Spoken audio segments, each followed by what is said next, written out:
Stephanie McMaster tweeted, "Adulthood is like the vet, and we're all dogs that are so excited for the car ride until we realize where we are going."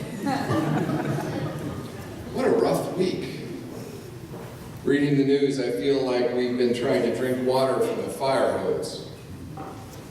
Barring new refugees on Holocaust Remembrance Day, may the one holy and just God forgive us. By God's grace, however, we have our new refugee family who have arrived here just 10 days ago. One of the last to arrive, as it turns out. I hope you'll meet our new Syrian friends, and I'll bet you'll be struck by how vulnerable their families are. They have sold everything and left everything for a chance to live. On Holocaust Remembrance Day, the new administration enacted an executive order that restricts refugees from Muslim-majority countries. Make no mistake, this is a Muslim ban. We've opened our doors to those fleeing violence and oppression for decades by presidents on both sides of the aisle. Doing so has helped global stability and made our country stronger. We should not now turn our backs on the millions of refugees who are contributing to our country and our economy. During the Holocaust, we failed to let in refugees like Anne Frank's family. Her father, Otto Frank, was trying desperately to be admitted to the U.S. Anne Frank could be an 80-year-old woman living in Boston now. We must not let history repeat itself. Now, I know that a federal judge in Brooklyn came to the aid of the scores of refugees and others who were trapped at airports across America on Saturday. The judge's ruling temporarily blocked part of the administration's actions, preventing the government from deporting some arrivals who found themselves ensnared by the order. But it stopped short of letting them into the country or issuing a broader ban on the constitutionality of this action. I grew up in San Diego. I went to college in Texas, so I know a little something about American borders. The people entering should be carefully vetted, and that every country rightfully polices her own borders. But this new executive order violates not only American civil and constitutional law, but also, more importantly, the central teaching of Holy Scripture. You are to love those who are foreigners, for you yourself were foreigners in Egypt. Deuteronomy 10, 19, and 20. Or Leviticus 19, 33 and 34. When an alien resides with you in your land, you shall not oppress the alien. The alien who resides with you shall be as one of the citizens among you. You shall love the alien as yourself, for you were aliens in the land of Egypt. I am the Lord your God. We Christians should raise holy hell until this is reversed. And as the Pope said, you cannot reject refugees and call yourself a Christian. There are few things more explicitly and unambiguously anti-Christian and unbiblical than treating immigrants and refugees poorly. Several passengers with valid immigration visas, including one who had served as an interpreter for the U.S. government there, have been detained upon arrival in the country or blocked from boarding flights to the U.S. Amanda Tyler, the new head of the Baptist Joint Committee, a group that we proudly support, said this: "Today's action is a backdoor ban on Muslim refugees, telling an entire faith group that they are not welcome on our shores. Any attempt to ban Muslim refugees based on their religion betrays our values and sends the un-American message that there are second-class faiths. Our country, founded by immigrants who established religious freedom as a bedrock principle, is better than this. A threat to anyone's religious liberty is a threat to everyone's religious liberty, and we as Baptists stand with those facing religious persecution around the world, regardless of their faith." I'm proud to say that the Baptist Joint Committee has consistently spoken out against the idea of a ban on Muslim immigration since the president first proposed it as a candidate. Then executive director of the BJC, Brent Walker, called it, quote, un-American, unworkable, counterproductive, and embarrassing, not to put too fine a point on it. He was right then, and Amanda Tyler is right now. In fact, Mike Pence, our new vice president, said in December 2015, calls to ban Muslims from entering the U.S. are offensive and unconstitutional.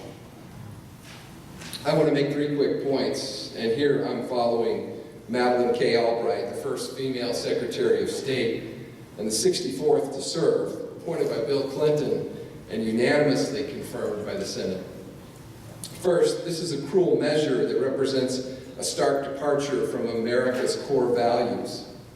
We have a proud tradition of sheltering those fleeing violence and persecution, and we have always been the world leader in refugee resettlement. This order would end that tradition and discriminate against those fleeing a brutal civil war in Syria. It does not represent who we are as a country. Secondly, this measure would directly harm our security interests. As you all know, the humanitarian crisis in the Middle East poses an extraordinary threat to the stability of that region and to our allies in Europe. We need to be doing more, not less, to alleviate the problem. And one important way to do that is to accept a modest number of thoroughly vetted refugees. The signing of this executive order sends a terrible message to our allies in Europe and the Middle East, who now have an excuse to do less. And it will be a gift to ISIS, which has been telling Muslims all around the world that the West is their enemy. I have no doubt they will use this order as propaganda to support that claim. Thirdly, there is no data to support the idea that refugees pose a threat. This policy is based on fear, not facts.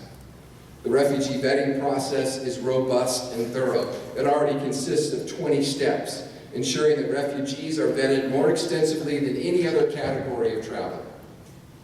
The process typically takes 18 to 24 months and is conducted while they are still overseas.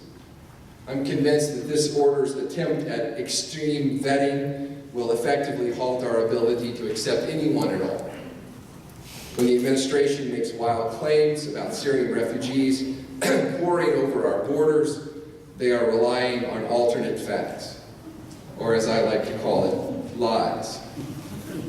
The truth is that America can simultaneously protect the security of our borders and our citizens and maintain our country's long tradition of welcoming those who have nowhere else to turn.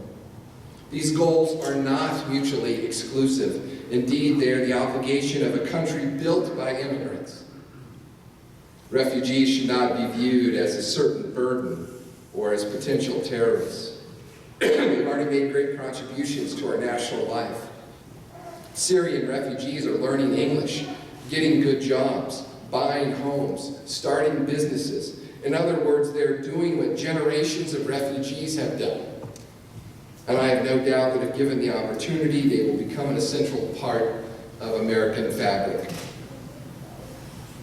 Most of you know that I'm a son of the Navy, moved often in my childhood, mainly Boston, New York, and Southern Cal.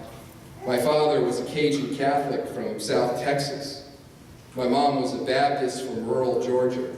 Her father, my grandfather, was in the Ku Klux Klan. However, should a registry of Muslims be instituted by this administration, I would add my name to such a list. And I trust and believe that you would too.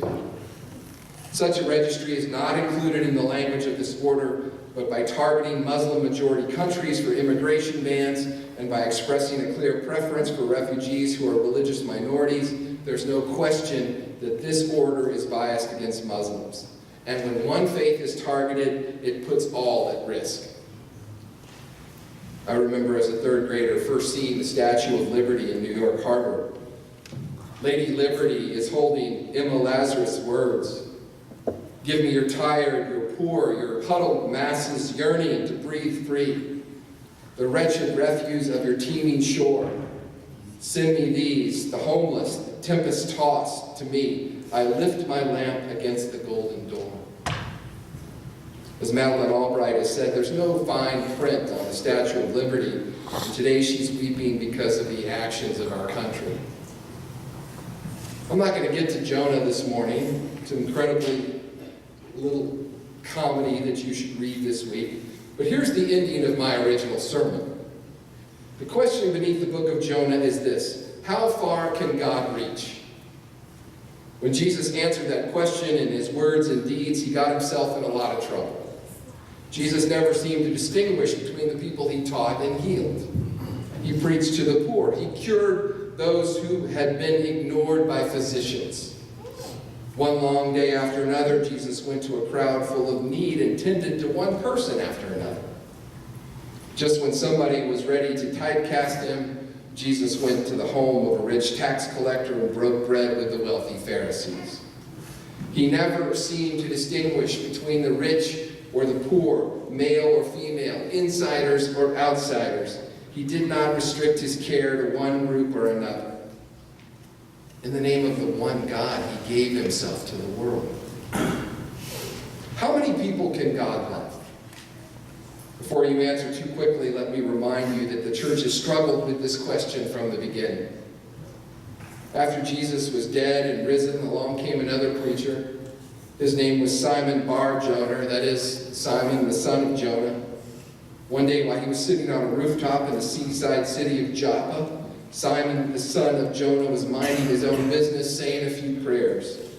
Suddenly God broke through and said, I want you to preach my judgment and mercy to people outside your little circle. Simon Bar-Jonah, or as we call him, Simon Peter, did not want to do it. Too late, said the Holy Spirit. Downstairs, some Italians are knocking on your door. All of this happens in the 10th chapter of Acts. By the 15th chapter, the church is having its first major disagreement. All the preachers are called in from the frontier. Everyone is squabbling over the issue, namely, how many outsiders are going to be allowed into God's church? The problem, it seems, is that God keeps inviting everybody. It just goes to show that the church doesn't know a lot of new stories. Rather, we keep telling the same story of a God who loves everybody, who is merciful to everybody, who is kind to everybody, but who is stuck with some reluctant messengers. When are we going to get it straight that the love of God is for all people? That the judgment of God is laid upon every human heart? That the mercy of God forgives every sin and gives second chance to every person? When are we going to get it into our heads and our hearts that the Creator in heaven wants nothing more than to stand face to face with every creature, beginning with us, but not ending? God loves everyone, even you and me, and that is no mean trick. The difficulty is not telling ourselves this is true.